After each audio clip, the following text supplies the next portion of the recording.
Welcome, curious minds, to another deep dive. Today, we're unpacking a phrase we hear all the time, right?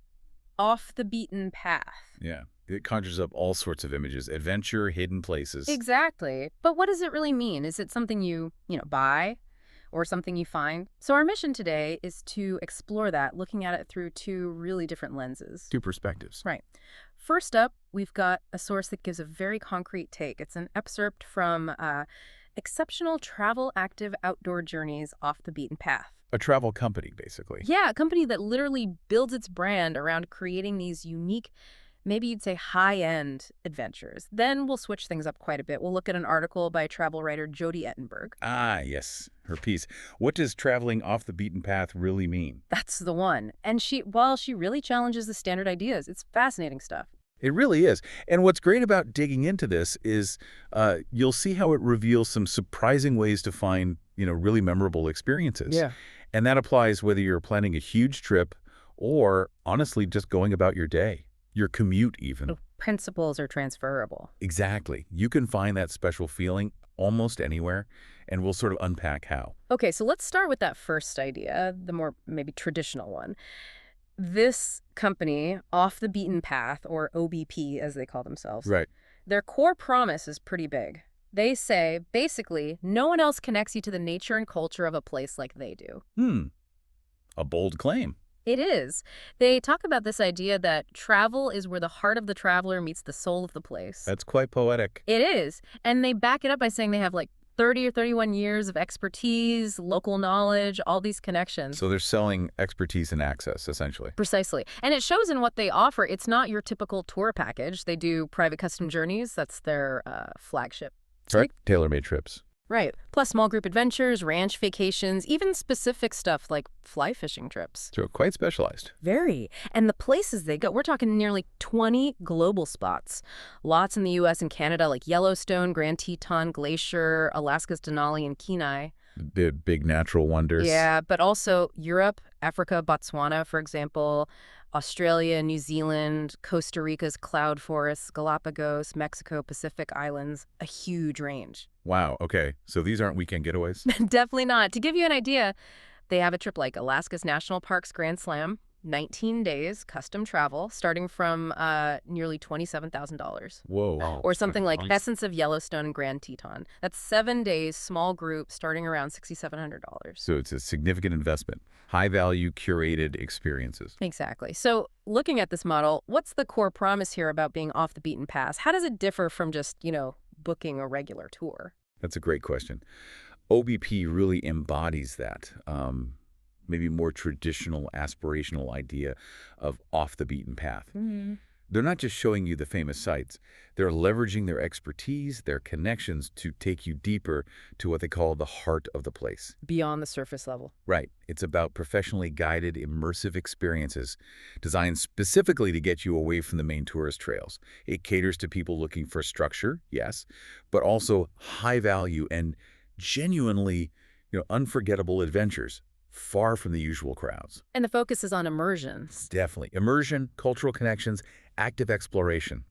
Their goal, they say, is to actually change people's lives through these exceptional travel experiences. Okay, so that's one very clear picture. Structured, exclusive, deep dives into specific places. A very valid interpretation of the phrase. But now, let's unpack this from a completely different angle. This is where it gets really interesting, I think. Right, Jody Ettenberg's perspective. Yeah, her article argues that off the beaten path isn't so much about where you are physically, it's more, well, it's a mindset.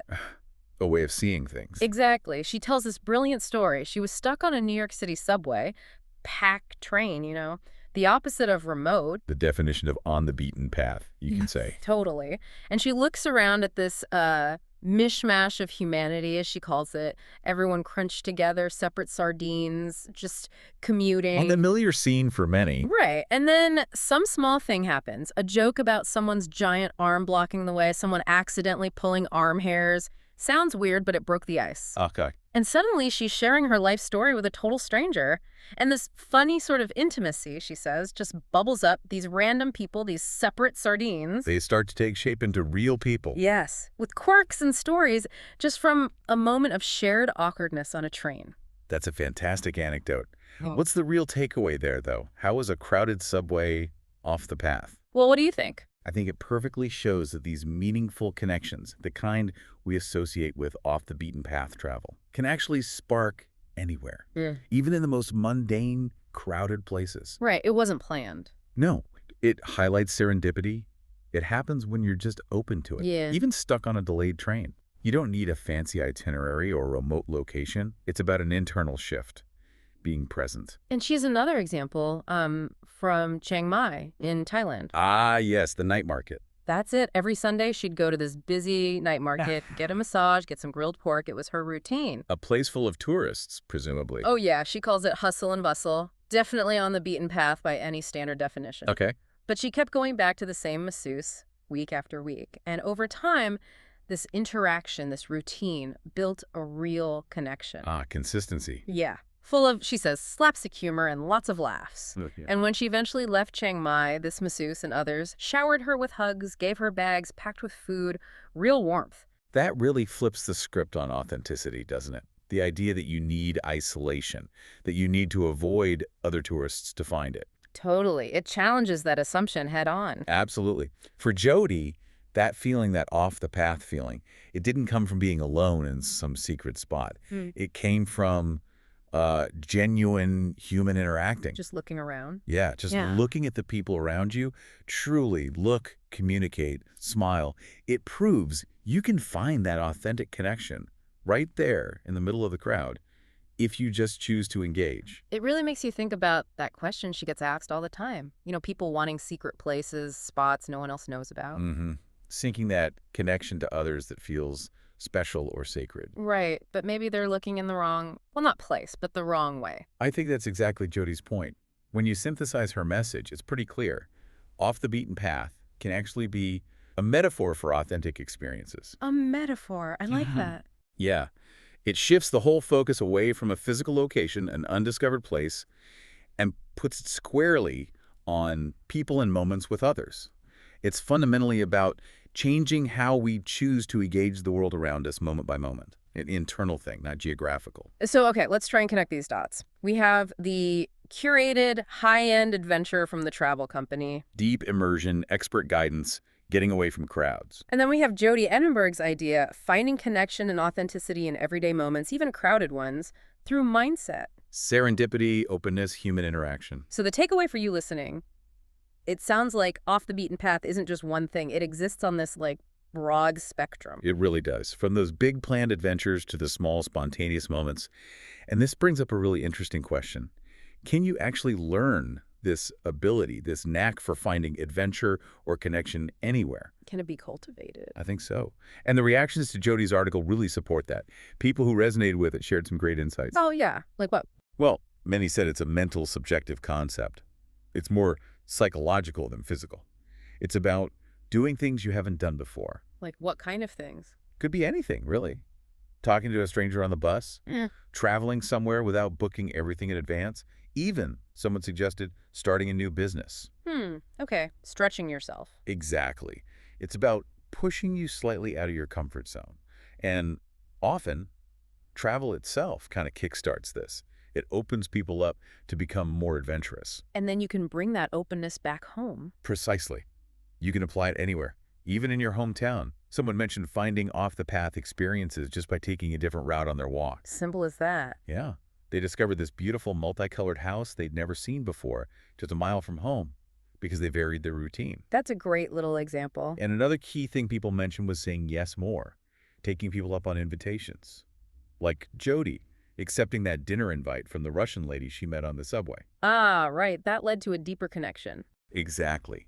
Those moments can lead to real off-the-beaten-path experiences, connections that go from ephemeral to lifelong, as one person put it. But it requires a certain posture. It does. It often means, as someone wrote, taking off your headphones, getting your nose out of your book, and opening up to the world. Yeah. You have to be available for it to happen.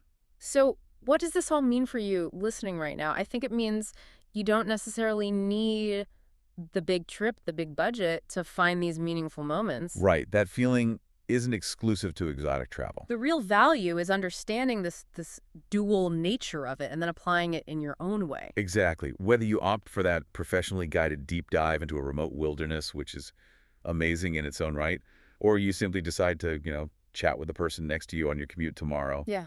It's that spirit of curiosity, that openness, that truly defines the off-the-beaten-path experience. It's an approach, not just a destination. So here's a thought to leave you with.